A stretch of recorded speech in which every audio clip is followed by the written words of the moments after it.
السلام علیکم ورحمۃ اللہ تعالی وبرکاتہ۔ نحمده ونصلي ونسلم على رسوله الكريم اما بعد فاعوذ باللہ من الشیطان الرجیم بسم اللہ الرحمن الرحیم ان اللہ وملائکته یصلون علی النبی یا ایها الذین آمنوا صلوا علیہ وسلموا تسلیما اللهم صل على سيدنا ومولانا محمد معدن الجود والكرم وآله الكرام وابنه الكريم وبارك وسلم صلاة وسلاما عليك يا رسول الله صلی اللہ تعالی علیہ وسلم۔ سورہ بقرہ آیت نمبر 113 کی تفسیر ہے۔ اللہ تبارک و تعالی ارشاد فرماتا ہے وقالت اليهود ليست النصارى على شيء وقالت النصارى ليست اليهود على شيء وهم يتلون الكتاب كذلك قال الذين لا يعلمون مثل قولهم فالله يحكم بينهم يوم القيامة فيما كانوا فيه يختلفون۔ اور یہودیوں نے کہا عیسائی کسی شے پر نہیں، اور عیسائیوں نے کہا کہ یہودی کسی شے پر نہیں، حالانکہ یہ کتاب پڑھتے ہیں، دونوں کتاب پڑھتے ہیں، دونوں اہل کتاب میں سے ہیں۔ اسی طرح جاہلوں نے ان پہلوں جیسی بات کہی تو اللہ قیامت کے دن ان میں اس بات کا فیصلہ کر دے گا جس میں یہ جھگڑ رہے ہیں۔ یہاں جو بات بیان کی گئی ہے ایک واقعے کی طرف اشارہ ہے، اس کا شان نزول بیان کرتے ہیں کہ ایک بار نجران کے عیسائی، نجران ایک جگہ کا نام ہے، نجران کے عیسائیوں اور مدینہ منورہ کے یہودیوں کے علماء کی بارگاہ مصطفیٰ صلی اللہ علیہ وسلم میں آپس میں بحث ہو گئی۔ یعنی یہ دونوں حضور پاک صلی اللہ علیہ وسلم کی بارگاہ میں حاضر تھے، نجران کے کچھ عیسائی اور مدینہ منورہ کے یہودی، اور یہ دونوں آپس میں بحث کرنے لگ گئے حضور پاک صلی اللہ علیہ وسلم کی بارگاہ میں۔ ان لوگوں نے مناظرہ کرنا شروع کر دیا، اور بحث کے دوران ان لوگوں نے خوب شور مچایا۔ اور یہ بات میں پہلے عرض کر چکا ہوں کہ یہودی اور عیسائی یہ آپس میں ایک دوسرے کے ازلی دشمن، شروع سے ہی ایک دوسرے کے دشمن ہیں، لیکن جب اسلام کی مخالفت کی بات آتی ہے، اسلام کو نقصان پہنچانے کی بات آتی ہے، تو یہ دونوں ایک ہو جاتے ہیں، متحد ہو جاتے ہیں۔ تو یہی معاملہ حضور پاک صلی اللہ علیہ وسلم کی بارگاہ میں پیش آیا کہ یہ دونوں آپس میں جھگڑا کرنے لگ گئے، یہودی اور عیسائی۔ اور دونوں کیا کہہ رہے تھے؟ یہودی کہہ رہے تھے کہ عیسائیوں کا دین کچھ بھی نہیں،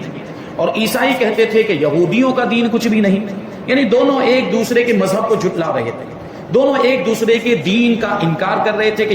عیسائی کہتے کہ یہودیوں کا دین کوئی نہیں، اور عیسائی کہتے کہ یہودیوں کا دین کچھ نہیں۔ اس طرح جو دونوں ایک دوسرے کی بات کرتے، تو اس پر یہ آیت کریمہ نازل ہوئی، اور ان سے فرمایا گیا، ان کے بارے میں فرمایا گیا کہ یہودی عیسائیوں کے بارے میں یہ کہہ رہے ہیں اور عیسائی یہودیوں کے بارے میں یہ کہہ رہے ہیں، جبکہ وہ دونوں کتاب پڑھتے ہیں۔ یعنی یہودی بھی کتاب پڑھتے ہیں اور عیسائی بھی کتاب پڑھتے ہیں، اور کتاب سے مراد آسمانی کتاب۔ اور یہودی کون سی آسمانی کتاب پڑھتے ہیں؟ توریت۔ اور عیسائی کون سی آسمانی کتاب پڑھتے ہیں؟ انجیل۔ تو اس کے بارے میں فرمایا جا رہا ہے کہ علم ہونے کے باوجود، یعنی آسمانی کتاب آئی مطلب ان کے پاس علم آیا، اللہ تبارک و تعالیٰ کی طرف سے علم آیا۔ اور ظاہر سی بات، آسمانی کتاب تو علم کا خزانہ، جیسے ہمارے پاس جو آسمانی کتاب ہے وہ قرآن مجید اللہ تبارک و تعالیٰ کا کلام، یہ بھی علم کا خزانہ، علم کا سمندر۔ بلکہ ہم تو کلام پاک کے بارے میں، اور خود کلام پاک میں یہ بات آئی بھی ہے کہ قرآن مجید میں ہر چیز کا علم موجود ہے، قرآن پاک میں ہر چیز کا روشن بیان موجود ہے۔ تو جس کے پاس آسمانی کتاب آئی مطلب اس کے پاس علم آیا۔ تو ان دونوں کے پاس بھی تو آسمانی کتابیں تھی، یعنی علم تھا۔ علم ہونے کے باوجود یہود و نصارہ نے ایسی جاہلانہ حرکت کی اور ایسی جاہلانہ گفتگو کی۔ حالانکہ انجیل شریف میں، جس کو نصارہ مانتے ہیں، اس میں توریت شریف اور حضرت موسیٰ علیہ السلام کی نبوت کی تصدیق موجود ہے۔ یعنی انجیل کیونکہ بعد کی کتاب ہے، حضرت عیسیٰ علیہ السلام پر نازل ہوئی، ان کا زمانہ بعد کا زمانہ، تو انجیل کے اندر حضرت موسیٰ علیہ السلام کی تصدیق موجود ہے کہ وہ اللہ کے سچے نبی، اور توریت کی بھی تصدیق موجود ہے کہ وہ آسمانی کتاب جو حضرت موسیٰ علیہ السلام پر نازل ہوئی۔ تو پھر انکار کرنے کا کوئی مطلب بنتا ہے؟ نہیں بنتا۔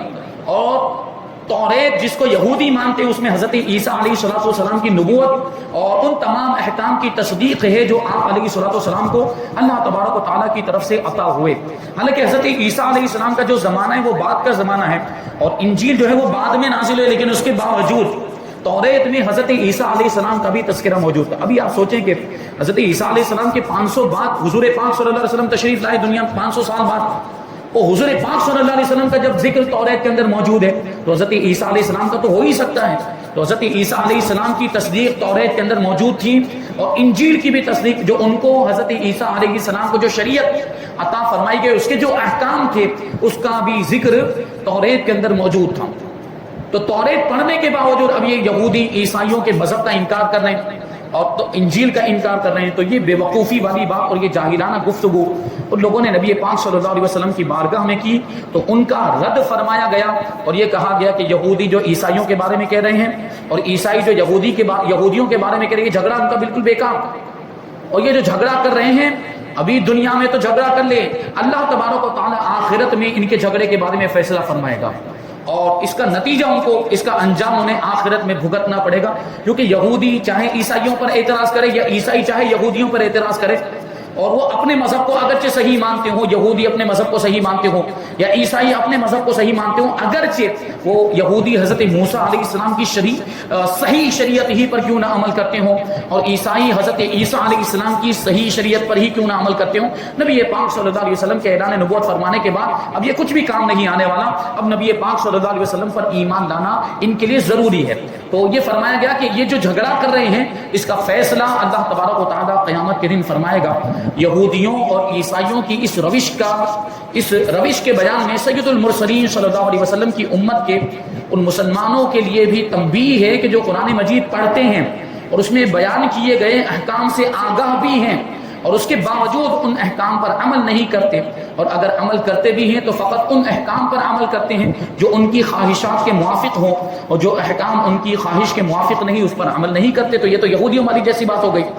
یہودی بھی تو ایسا ہی کرتے ہیں اور عیسائی بھی ویسا کرتے ہیں. اہل کتاب کا معاملہ یہی تھا کہ توریت اور انجیل میں جو باتیں ان کی مرضی کے مطابق ہوتی, جو ان کو آسان لگتی, جو ان کی خواہشات کے موافق ہوتی, اس پر وہ عمل کرتے تھے, اور جو ان کو مشکل لگتی یا جو ان کی مرضی کے خلاف ہوتی, جو ان کی خواہشات کے خلاف جو بات ہوتی, اس پر وہ عمل نہیں کرتے تھے. تو آج کے مسلمانوں کا بھی تو یہی حال ہے کہ قرآن پاک پر وہ عمل نہیں کرتے جیسا عمل کرنا چاہیے. حضرت زیاد بن لبید رضی اللہ تعالی عنہ فرماتے, بڑی عبرت انگیز یہ حدیث پاک ہے, اس کو توجہ کے ساتھ سماعت فرمائیں گے, جو اس زمانے کے مسلمانوں کی حالت کو بیان کر رہی ہے حدیث پاک. حضرت زیاد بن لبید صحابی رسول ہیں, وہ فرماتے کہ حضور پاک صلی اللہ علیہ وسلم نے کسی بات کا تذکرہ فرمایا اور ارشاد فرمایا کہ یہ اس وقت ہوگا جب کہ علم اٹھ جائے گا. یعنی مطلب کیا ہوا, قیامت کے قریب علم اٹھا لیا جائے گا. میں نے عرض کیا یا رسول اللہ صلی اللہ تعالی علیہ وسلم علم کیسے اٹھ جائے گا؟ یعنی صحابی رسول حضرت زیاد بن لبید رضی اللہ تعالی عنہ کو تعجب ہوا کہ علم کیسے اٹھ جائے گا, حالانکہ ہم تو قرآن پڑھتے ہیں اور اپنی اولاد کو پڑھاتے ہیں اور ہماری اولاد اپنی اولاد کو پڑھائے گی. یہ قرآن جب تک لوگ پڑھتے رہیں گے تو علم باقی رہے گا. اس کا تو یہ مطلب ہوا ہم قرآن پڑھ رہے ہیں, اپنی اولاد کو پڑھا رہے ہیں, وہ اپنی اولاد کو پڑھائیں گی. تو اس طرح یہ سلسلہ تو قیامت تک چلتا رہے گا. تو آپ حضور یہ کیسے فرما رہے ہیں کہ علم اٹھ جائے گا؟ اس کی حکمت سمجھ میں نہیں آئی اور اس کا راز سمجھ میں نہیں آیا. تو حضور پاک صلی اللہ علیہ وسلم نے اس پر ارشاد فرمایا کہ اے زیاد, تیری ماں تجھے گم پائے. یہ افسوس کرنے کے لیے جملہ بولا جاتا تھا. میں تو تمہیں مدینہ کے فہیم لوگوں میں شمار کرتا تھا, یعنی مدینہ منورہ کے سمجھدار لوگوں میں سے تجھے سمجھتا تھا, اور تجھے یہ بات سمجھ میں نہیں آ رہی. حضور نے ارشاد فرمایا کہ یہودی اور عیسائی توریت اور انجیل نہیں پڑھتے, لیکن ان میں سے کوئی بھی اس پر عمل نہیں کرتا. یعنی یہودی اور عیسائی اگر پڑھتے بھی ہیں تو اس پر عمل نہیں کرتے. تو اسی طرح مسلمان قرآن تو پڑھیں گے لیکن اس پر عمل نہیں کریں گے, اور جو اپنے علم پر عمل نہ کرے وہ اور جاہل دونوں برابر ہیں. جاہل اپنی جہالت کی وجہ سے عمل نہیں کرتا, اور یہ علم ہونے کے باوجود عمل نہیں کرتا, قرآن پاک کو پڑھنے کے باوجود بھی عمل نہیں کرتا. تو اس کے علم کا کوئی مطلب ہوا اور اس کی جانکاری حاصل کرنے کا کوئی مطلب نہیں ہوا. بلکہ بعض احکام میں یہ اور زیادہ سخت ہو جاتا ہے کہ علم ہونے کے باوجود یہ عمل نہیں کرتا, یہ اور زیادہ سخت ہو جاتا ہے. تو یہ بات دیکھیں بیان کی گئی, اور یہ اس زمانے کے مسلمانوں کی یہ باقاعدہ یہ بالکل وہ صورت جو ابھی جو ہم دیکھ رہے ہیں وہی صورت اس حدیث پاک کے اندر بیان کی, جو نشانی بیان کی ہے وہ نشانی اس وقت ہم ملاحظہ کر رہے ہیں, ہم دیکھ رہے ہیں, اپنی نگاہوں سے دیکھ رہے ہیں کہ ایسا ہو رہا ہے. پہلی بات تو قرآن پاک کو تو سمجھنے کی کوشش ہی نہیں کی جاتی, اور اگر کوئی قرآن پاک کا ترجمہ پڑھ بھی لے تو وہ عمل کرنے کی طرف وہ راغب نہیں ہوتا, مائل نہیں ہوتا, عمل کرنے کی توفیق نہیں ملتی. اللہ تبارک و تعالیٰ کی بارگاہ میں دعا کرتے ہیں کہ اللہ تبارک و تعالیٰ مسلمانوں کو قرآن مجید کی تلاوت کرنے، اسے سمجھنے اور اس کے احکام و تعلیمات پر عمل کرنے کی توفیق عطا فرمائے۔ الحمدللہ ہمارا یہ پروگرام اسی سلسلے کی ایک کڑی ہے کہ ہم قرآن پاک کی تفسیر کو بیان کریں، قرآن پاک میں کیا اللہ تبارک و تعالیٰ نے ارشاد فرمایا، اللہ تبارک و تعالیٰ کے ارشادات کو سنیں اور اس کو سمجھیں اور پھر اس پر عمل کرنے کی کوشش کریں۔ ہمارے اس پروگرام کا سب سے بڑا مقصد یہی ہے، اور الحمدللہ ہم اس سلسلے کو آگے بڑھا بھی رہے ہیں اور اس میں ہمیں الحمدللہ کامیابی بھی مل رہی ہے۔ تو دعا یہ ہے کہ اللہ تبارک و تعالیٰ اسے پابندی کے ساتھ اسی طرح جاری رکھنے کی توفیق عطا فرمائے اور زیادہ سے زیادہ ہمارے بھائیوں کو اس میں شرکت کرنے کی توفیق عطا فرمائے، تاکہ اس پروگرام کا زیادہ سے زیادہ فائدہ زیادہ سے زیادہ لوگوں کو حاصل ہو اور ان تک پہنچ سکے۔ تو آگے یہ بات فرمائے کہ یہودی اور عیسائیوں کی تو بات بیان ہو چکی، اس کے بعد جو فرمایا گیا کہ اسی طرح جاہل لوگ بھی کہتے ہیں، یعنی وہ لوگ جو کچھ بھی نہیں جانتے، یعنی یہودی اور عیسائیوں کے پاس تو علم ہے، یعنی ان کے پاس تو آسمانی کتابیں ہیں، لیکن کچھ لوگ ایسے ہیں جن کے پاس تو کوئی کتاب بھی نہیں، جن کے پاس تو علم ہی نہیں، یعنی جب آسمانی کتاب ہی نہیں تو علم کہاں سے، کیونکہ اصل علم تو آسمانی کتاب کے ذریعے حاصل ہوتا ہے۔ تو وہ لوگ جو بالکل جاہل ہیں، تو یہاں جاہلوں سے مراد کون لوگ ہیں؟ مشرکین مکہ۔ کہ مشرکین مکہ تو آسمانی کتاب، ان کے پاس کوئی آسمانی کتاب نہیں، وہ کسی کتاب کو فالو نہیں کرتے تھے، تو اس کا مطلب وہ جاہل ہیں، ان کے پاس کسی طرح کا علم نہیں، اس کے باوجود وہ اس طرح کی باتیں کرتے ہیں۔ اور یہودی تو عیسائیوں کے بارے میں یہ بات بولتے تھے اور عیسائی صرف یہودیوں کے بارے میں یہ بات بولتے تھے، لیکن مشرکین اور کفار مکہ کا حال یہ تھا کہ وہ تو ہر دین اور ہر مذہب والے کے بارے میں یہ بات بولتے تھے کہ جو بھی، جیسے وہ یہودیوں کے بارے میں، عیسائیوں کے بارے میں اور مسلمان تینوں کے بارے میں یہ بات کہتے تھے کہ ان کا دین کچھ بھی نہیں اور یہ تینوں کسی شے پر نہیں ہے، یہ کہتے تھے وہ لوگ۔ تو اہل کتاب کے علماء کی طرح جاہل بت پرستوں اور آتش پرستوں نے ہر دین کو جھٹلانا شروع کر دیا، ہر آسمانی دین اور ہر آسمانی مذہب کا انکار کر دیا اور کہنے لگے کہ دین کچھ بھی نہیں اور مذہب کچھ بھی نہیں۔ اور انہی جاہلوں میں سے مشرکین عرب بھی ہیں جنہوں نے نبی کریم صلی اللہ علیہ وسلم اور آپ کے دین کے بارے میں ایسے ہی کلمات کہے، معاذ اللہ۔ یہود و نصارہ کے بارے میں تو یہ بات کہی، اسلام کے بارے میں بھی ان لوگوں نے یہ بات کہی تھی کہ معاذ اللہ اسلام کچھ بھی نہیں، اور اسلام مذہب کا، اسلام دین کا ان لوگوں نے انکار کر دیا۔ تو اس آیت کریمہ میں ان کی بھی برائی بیان کی گئی، یہود و نصارہ کی بھی برائی بیان کی گئی اور مشرکین مکہ کی بھی، مشرکین عرب کی بھی برائی بیان کی گئی۔ اور اس آیت کریمہ میں انہی کا ذکر لا یعلمون، جو فرمایا کہ جو کچھ بھی نہیں جانتے، انہوں نے بھی اس طرح کی بات کہی، تو اس سے مراد مشرکین مکہ ہے۔ آیت نمبر 114، اللہ تبارک و تعالی ارشاد فرماتا ہے وَمَنْ أَظْلَمُ مِمَّنْ مَنَعَ مَسَاجِدَ اللَّهِ أَنْ يُذْكَرَ فِيهَا اسْمُهُ وَسَعَى فِي خَرَابِهَا أُولَئِكَ مَا كَانَ لَهُمْ أَنْ يَدْخُلُوهَا إِلَّا خَائِفِينَ لَهُمْ فِي الدُّنْيَا خِزْيٌ وَلَهُمْ فِي الْآخِرَةِ عَذَابٌ عَظِيمٌ۔ اور اس سے بڑھ کر ظالم کون ہوگا جو اللہ کی مسجدوں کو اس بات سے روکے کہ ان میں اللہ کا نام لیا جائے اور ان کو ویران کرنے کی کوشش کرے۔ انہیں مسجدوں میں داخل ہونا مناسب نہ تھا مگر ڈرتے ہوئے، ان کے لیے دنیا میں رسوائی ہے اور ان کے لیے آخرت میں بڑا عذاب ہے۔ یہ آیت کریمہ بیت المقدس کی بے حرمتی کے بارے میں نازل ہوئی، جس کا مختصر واقعہ یہ ہے کہ روم کے عیسائیوں نے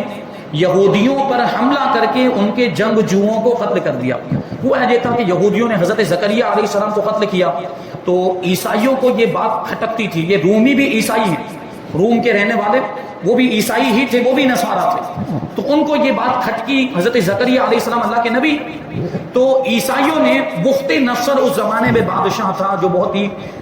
ظالم و جابر بادشاہ تھا، جس کی پوری دنیا پر حکومت تھی۔ یہ بات میں پہلے بیان کر چکا ہوں کہ 4 بادشاہ ایسے ہوئے ہیں جن کی پوری دنیا پر حکومت رہی، ان میں سے 2 مومن ہیں، 2 کافر ہیں۔ جو 2 کافر ہیں ان میں سے ایک بخت نصر اور دوسرا نمرود، اور جو ایمان والے ان میں سے ایک حضرت سلیمان علیہ السلام اور دوسرے حضرت سکندر ذوالقرنین رضی اللہ عنہ۔ تو 2 مومن بادشاہ اور 2 کافر بادشاہ جن کی پوری دنیا پر حکومت رہی۔ تو یہ لوگ رومی وہ بخت نصر کے دربار میں پہنچے اور بخت نصر کو یہودیوں کے خلاف بھڑکایا اور اس کو حضرت عیسیٰ علیہ السلام کا معتقد بنا کر بیت المقدس پر حملہ کرنے کے لیے آمادہ کیا، کیونکہ اس وقت بیت المقدس پر یہودیوں کا قبضہ تھا۔ تو یہ بخت نصر اب سوچیں کہ پوری دنیا کا بادشاہ، اس کی طاقت و قوت کا عالم کیا ہوگا،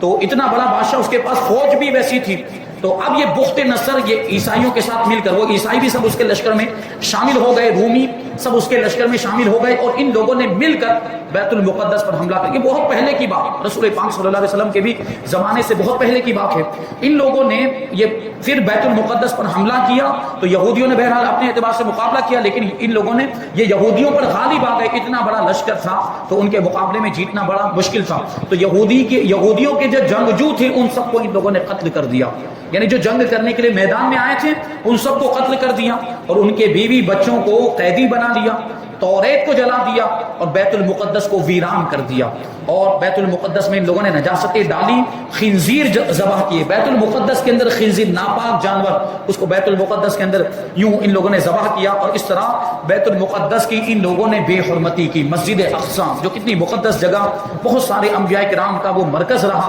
اور وہاں پر بہت سارے انبیاء کرام کے مزارات بھی موجود علیہم الصلوۃ والسلام، تو وہاں پر اس بیت المقدس جو ہمارا قبلہ اول بھی ہے اس کی اس طرح ان لوگوں نے بے حرمتی کی، یوں بیت المقدس خلافت فاروقی تک اسی ویرانی کی حالت میں رہا۔ بخت نصر نے جو اس کو ویران کیا تھا، حضرت فاروق اعظم رضی اللہ تعالیٰ عنہ کے دور خلافت تک اس کی یہی حالت رہی، کیونکہ حضرت فاروق اعظم رضی اللہ تعالیٰ عنہ کے دور خلافت سے پہلے تک بیت المقدس فتح نہیں ہوا تھا، بیت المقدس حضرت فاروق اعظم رضی اللہ تعالیٰ عنہ کے دور میں فتح ہوا۔